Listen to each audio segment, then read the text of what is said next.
What is going on, guys? Today I am here with my buddy Ganon. He is also more recently a new One Piece YouTuber. He just started his own channel a few weeks ago. Make sure you check the description for his channel. It's actually a surprisingly really good channel for just having started. I mean, I remember my first few videos. You can look at them on my channel. You can look at, actually, it's weird, some of the most popular videos on my channel are the older ones, and they are pretty much complete garbage. And he actually makes some pretty decent videos for just starting out, so make sure to get a look at his videos, check them out, subscribe if you like what you see there. And today what we're going to be talking about is pretty much a lot of it's about Reverie, what's going to be going on in Reverie, some Greenbull and Fujitora action, all that kind of stuff, as well as how strong the revolutionary armies could be. We end up talking about that in the last like 10 minutes of the video, so it's a good discussion. We kind of ramble a lot, talk about a lot of things off topic, but it's good, it's long. I hope you guys enjoy it, and I'll talk to you again on Friday. Okay, so the first topic I want to talk about is Greenbull and Fujitora and what exactly their parts in this Reverie are going to be. First of all, you know, I think it goes without saying that Greenbull has to be making an appearance at Reverie, right? Like, that's, I mean, I actually wouldn't know. I don't know. You wouldn't know.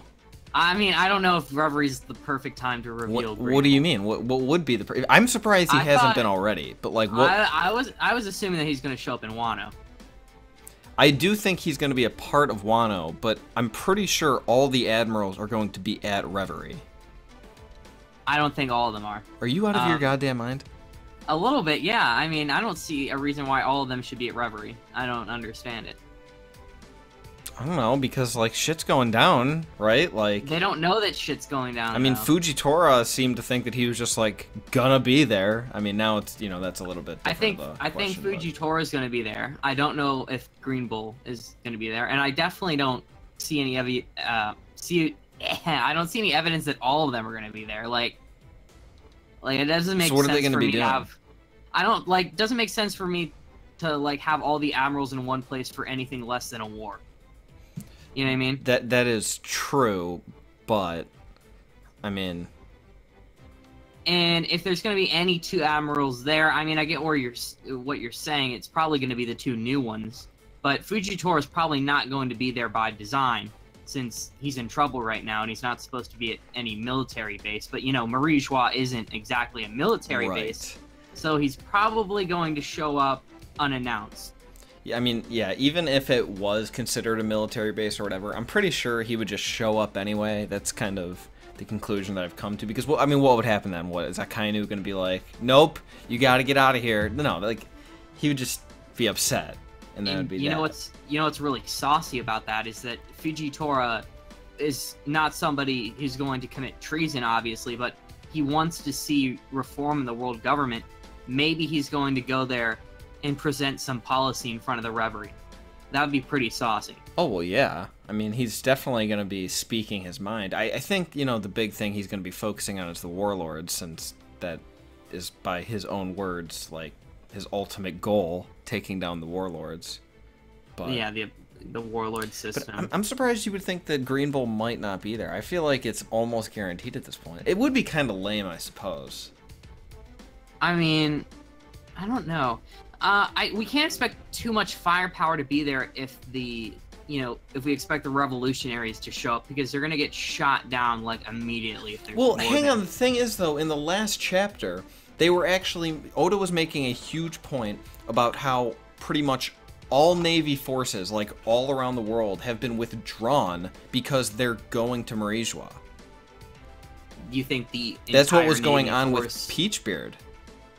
Or Pinkbeard. I've heard both translations. Yeah, I mean, my original translation was Pinkbeard, but you think the entire revolutionary force is going to be there?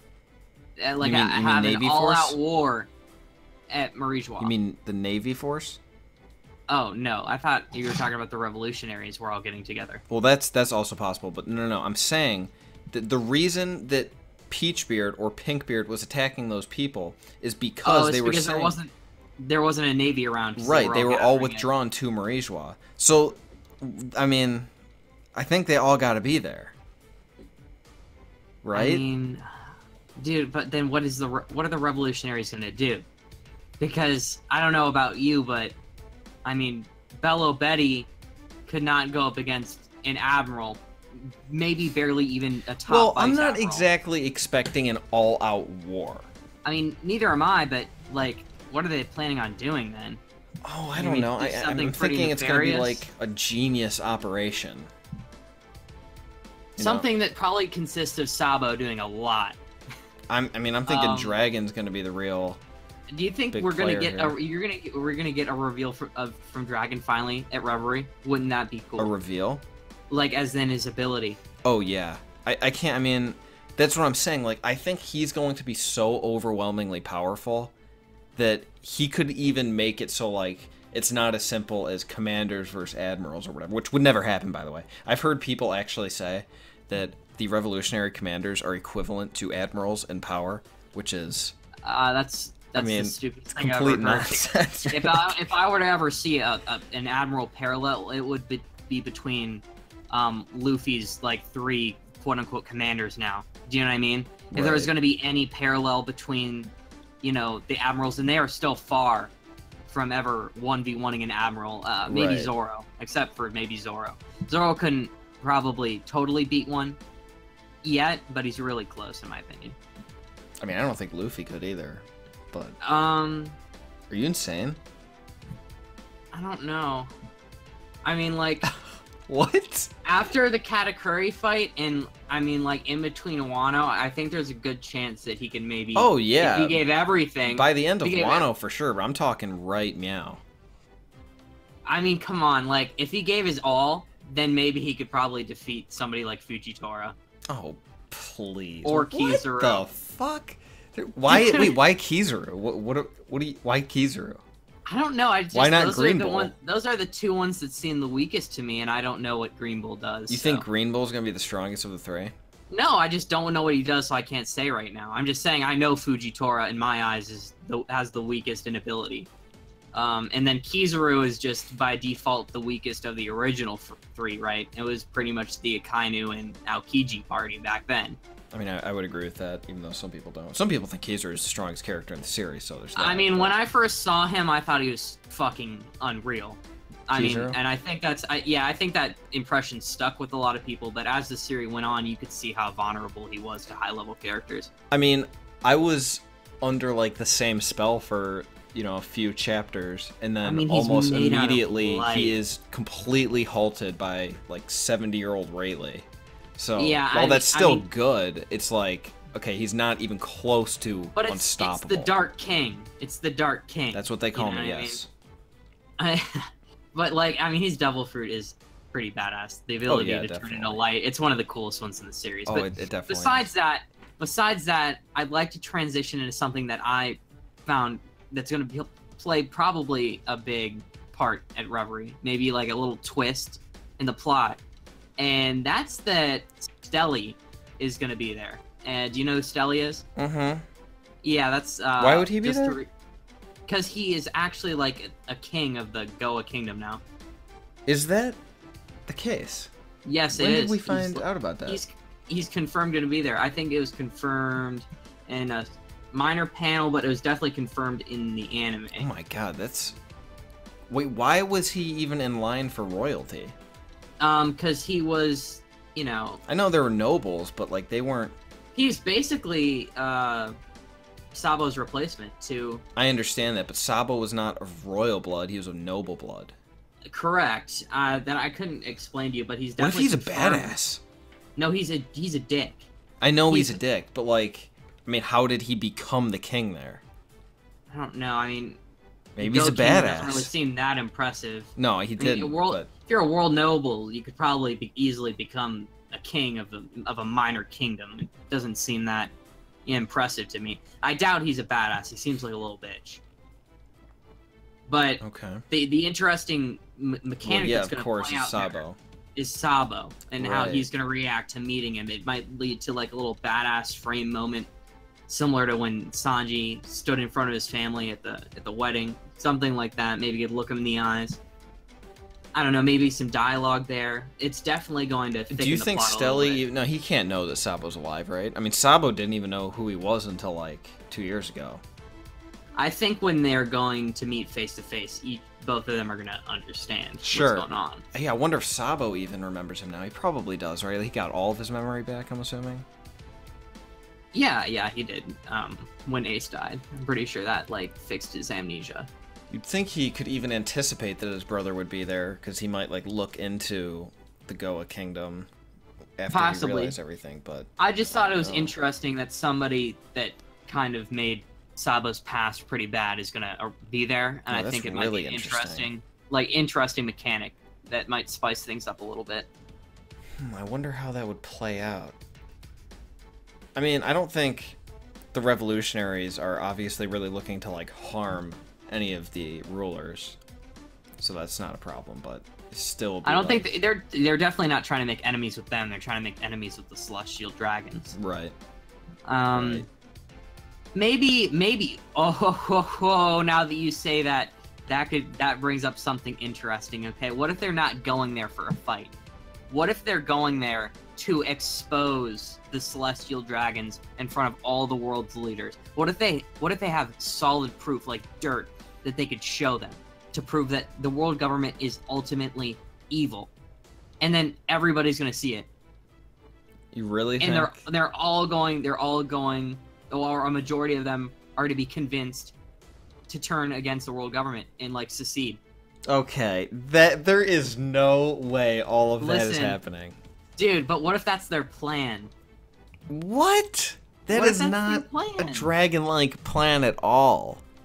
And especially Sabo. No, they're going to kick some ass, for sure. Well, okay, I was just saying, it's a possibility, because I can't see them going there for a full-on fight, either, so...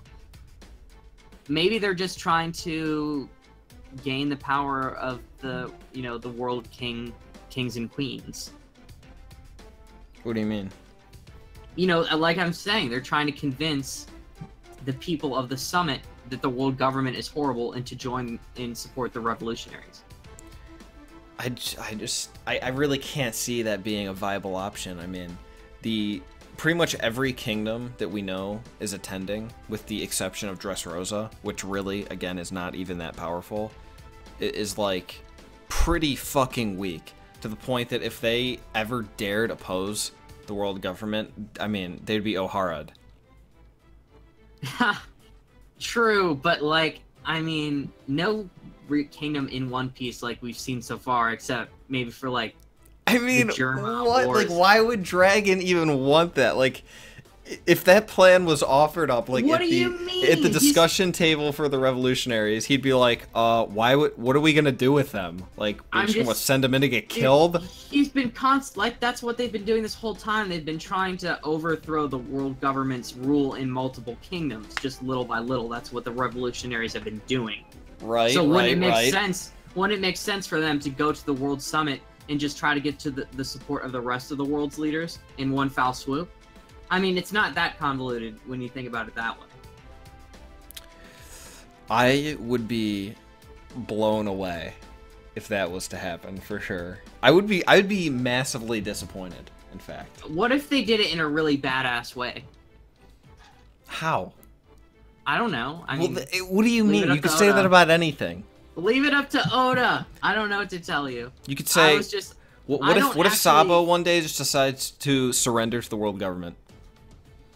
I don't even know. Yeah, that'd be stupid, right? Yeah, I mean that. But what if Oda makes it badass? You're such an asshole. No, that's like not. Yeah, what it's I stupid. I know. Stupid idea. Fine then. Fine then. Move on. Let's move on. I think they're gonna kick some ass. But right, moving on. Okay, so then we have the situation with both the warlords and just new laws in general. So like with the warlords, Fujitora pretty much said that his ultimate goal is to completely abolish the warlord system. And he's, again, probably going to be making some plays at this Reverie. So, I mean, is that even a possibility? Like, the actual abolition? No, it's not going to happen. The warlords are going to stick around to the final war. I would think so. Until we actually see true reform in the world government. But right. Until then, they're not going to go away, because they play such a huge role in the story. But then what's going to happen? I don't know. Neither do I. And do we even really know for sure that like Fujitora's gonna show up there? Like, did he say he was gonna do that? We don't know 100%, but is it just strongly implied? I mean, he's like, what Reverie's else is he happening this gonna year, do? dude, and there's gonna be a lot of changes. I'm trying to abolish the warlords. Like, he was saying, I am going to try to abolish the warlords at this Reverie. Oh, okay. He seemed pretty confident. Yeah. I mean, I don't know. I don't think they're going to be abolished. I don't think that makes any sense, but I mean, something's got to change. You cannot just have that weird ass crazy foreshadowing. It's barely even foreshadowing. It's really just coming out and saying it, honestly, and then have nothing happen. What would the world government do without the warlords? I mean, I don't know about the current lineup of warlords, but the ones at Marineford basically were held accountable extremely for their victory there. I doubt they could have actually defeated Whitebeard without the warlords there. What? Like, come on. I mean, who really participated? It would have been so... Oh my gosh, Mihawk. Mihawk did not do jack. And then Kuma. Kuma defeated Oz. Okay. Oz Jr., okay. Sorry. I'm just saying... Oz was worthless. No. Are you kidding me? I'm just saying that if it was like Whitebeard's admirals versus just the 3 admirals, they would have had such a bigger chance. I mean, for one thing, Hancock was actually fighting for the pirates, so yeah, there's that. But Kuma, Mihawk, and Doflamingo together. Dude, what did Mihawk even do? He just like soloed Vista swinging for his sword, dude. Like 30 seconds. Dude, he was swinging his sword. That's all Barely. he needs to do. He didn't take out anyone important. That he wasn't trying to. Exactly, but that's the problem. Like, he didn't actually do anything. If it came down to it, like, Mihawk's just not gonna let Whitebeard win.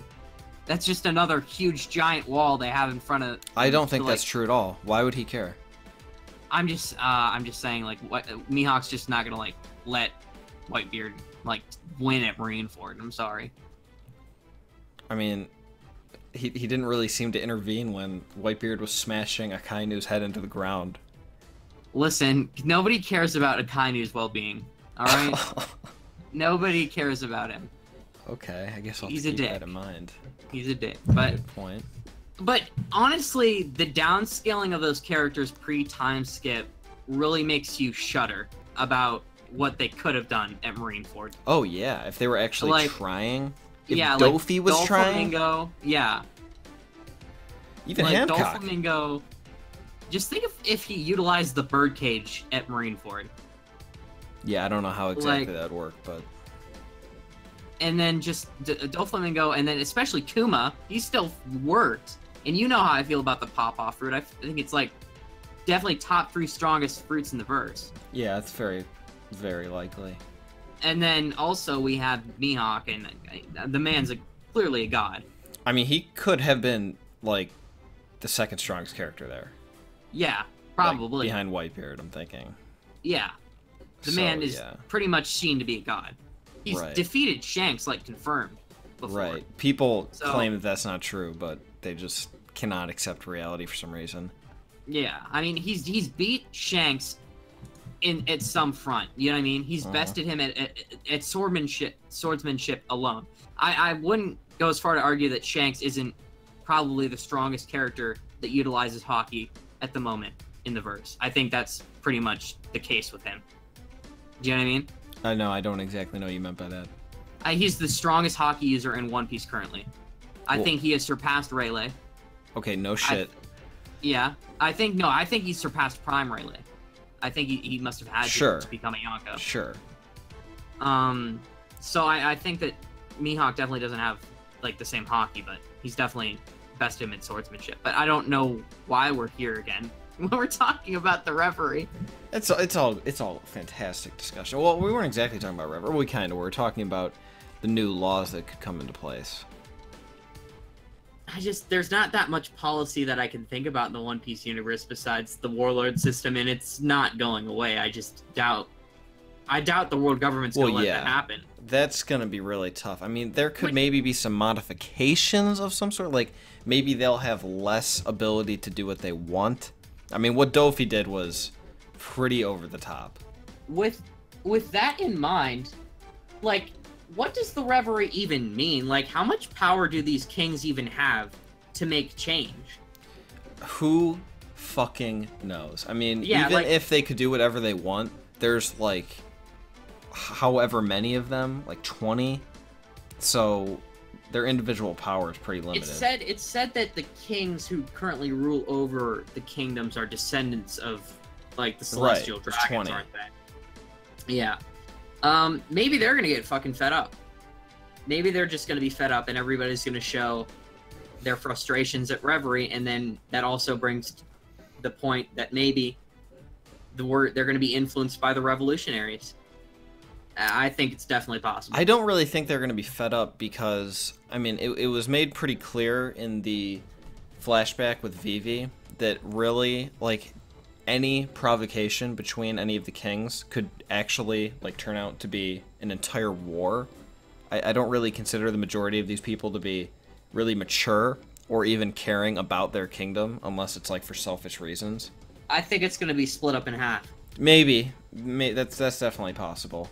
But either way, I think we're gonna get some. I think whatever the revolutionaries choose to do at the Reverie this year, it's going to have huge influence on some of the kings, and it's going to affect how the world operates. Definitely, that's my prediction. I'm gonna make, at least. I see. But yeah.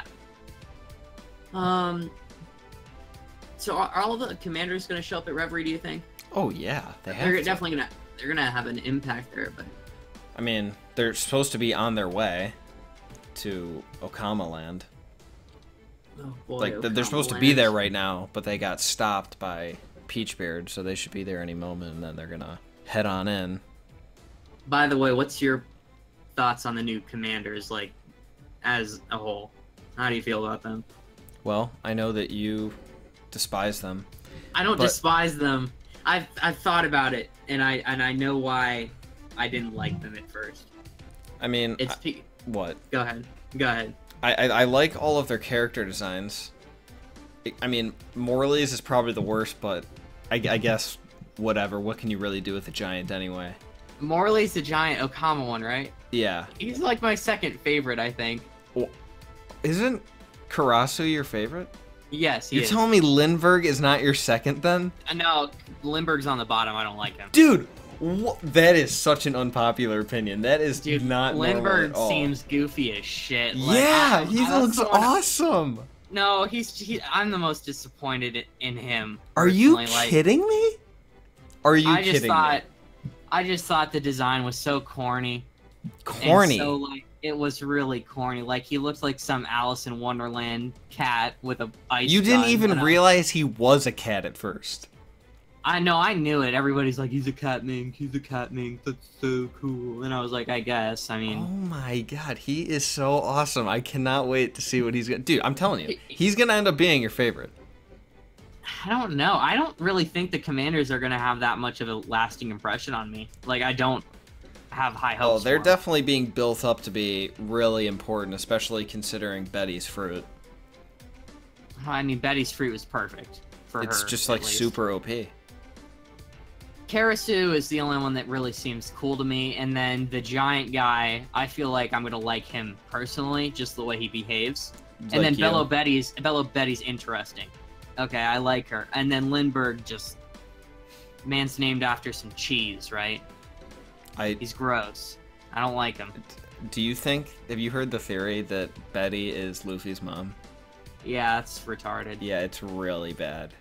It's like every strong female character that pops up in the verse these days is Luffy's mom. It doesn't make any sense. I mean, oh, it's just like it would be like Obito being Toby. Like it would be so obvious.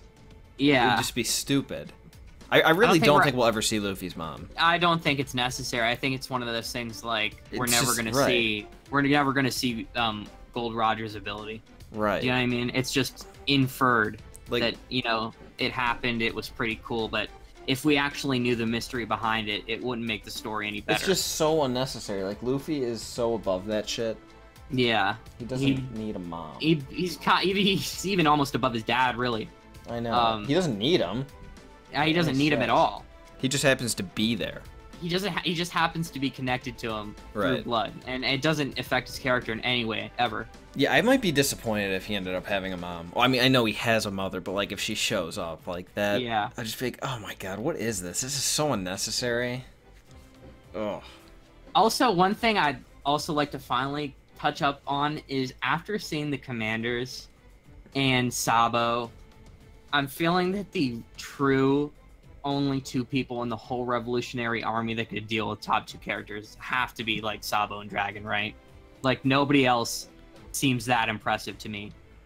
What about Ivankov? Combat-wise, Ivankov has the Desuinku, but like it just doesn't do that much for me. Kuma, on the other hand, is a god, but he's he's out of commission. That man was an absolute fiend. But he's toast. He's dead. So yeah, I know that. I think Ivankov's gonna be pretty decent. And go ahead. I'm sorry. I'm thinking Ivankov is gonna be like in the middle of the Commanders. I think Ivankov is easily stronger than all of them. Like easily. Really? I think that they're like Cracker level. But no, whoa, no. Why are you saying that? I think it's possible. Why possible. are you saying that?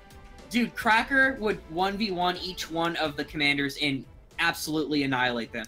And you know that I shit on Cracker. Like, I think a lot of people could defeat Cracker. I mean, it's right? pretty hard to say at this point. Like, we haven't seen anything. Lindbergh has an ice gun and a jetpack. That man is... What is Lindbergh? Why would you... Dude, what do you mean? Karasu has, I think it's a devil fruit, a really good devil fruit. He's got the crow fruit, dude. But right, like, it's badass. No, I mean, it's badass, but it's not going to defeat Cracker. Like, if it might. In the best scenario, okay, he can produce some strong crows, right? But are each one of those crows going to even match up to one biscuit soldier that could barely be destroyed by Gear Force? Like fists? If the Commanders are not at least like Yonko Commander level, they're going. Right now, I mean, the Revolutionary Army is going to be like a joke. That's what I'm saying, dude. I think the Commanders are trash. But it doesn't make sense for them to be. Listen, that's what I was getting to. Okay, I don't think the Revolutionary Army is that strong, and I think Dragon's actually pretty overhyped after seeing those Commanders. Well, if anything, I would think the opposite, but. I mean, I think Dragon's either he's going one way, like he's got to carry the whole operation, like he's a god, or he's really been overhyped this whole, like, series. Well, I do think he is going to, one way or another, carry the operation. Like, I think he's going to be doing shit that is just so unprecedented in this series. But I still think that the Commanders are going to be pretty decent. The Commanders disappoint me so much. I know they do, but we didn't see anything. Like, listen, like, what more is there to see? The one guy could pick up the earth with his pitchfork. I mean, bravo, clap to you. That's like all right. Well, I think that was a devil fruit. Yeah, I know it is. I'm just saying he did it with his pitchfork. I mean, I guess he likes to do that. It's clearly devil fruit. We got the cheer fruit, which is perfect for a commander. If anything, the only ability that I'm really gonna give my hats off to is the cheer fruit, because that's perfect for revolutionary. I really think the crow fruit, or whatever the hell it's gonna be, is gonna actually be really powerful, dude. And that's the one. That's why I like Karasu so much, and why I'm gonna do a video on him, because I think he has the most potential to be strong among the four. Do you know what I mean? Well, yeah, I would say that's definitely the most likely, but I don't even know why we wouldn't just assume he's probably gonna be pretty decent. I mean, I don't know. I mean, I'm assuming that he's going to be pretty decent. I just don't think he's Cracker going to be level, maybe. Maybe near it, but I don't think any of them could defeat Cracker. Like, it's obvious. At least close or something. No, like, Cracker's not garbage. Honestly, dude, listen. Cracker isn't garbage. He's really good, which is why I'm saying that I don't even think they could win in, like, a 3v1 fight. Oh, my God. Dude, like, Lindbergh, Betty, and the Putty Earthman going up against Cracker? Are you kidding me, dude? They get shit on. We don't know anything. We just have power scale. Unless they're like hockey masters, dude. Unless they're like hockey masters, and they're like amazingly strong, then I'm just gonna give them the short end of the stick. Why would it go? Why would it go from Dragon, who is pretty much like the Madara Uchiha of One Piece, then to Sabo, who is pretty much speculated to be around Admiral level, and then immediately down to just trash, garbage trash? Like, why would that happen? Because the revolutionaries aren't that dope. That's why. I mean, you even said, like, a few weeks ago, how strong people are is 99% of the time based on when they're introduced in the story. No, that's not what I said. You said the bounties are, but it's the same thing. No, bounty is just scaled as it goes on in the story, which is why there's a discrepancy between somebody like Pero, Sparrow, and Sabo. You know what I mean? Because they were just introduced at different points in the story. Like, bounty scales as the story progresses so that characters can seem cooler. Like, Pero Sparrow is nowhere near as strong as Sabo, but because he's an old notorious pirate and he was introduced later in the series, he's got a 700 million berry bounty. You know what I mean? I'm telling you, you're sleeping on the commanders. No, I mean, honestly, I think they're maybe gonna do a couple cool things, but they're not gonna shit on anybody important. You know what? You heard it here, folks. Karasu versus Katakuri, no diff. Easy game. Katakuri one-shotted. No, I mean, if they were going up against Judge, they definitely have no chance because Judge is top 5. Wait, Judge? Yeah. What do you mean? Judge top 5. Sorry. Right. Come on. But yeah, anything else you'd like to bring up? Because I've run out. Yeah, that's really pretty much more than I even expected to get to. So. Alrighty.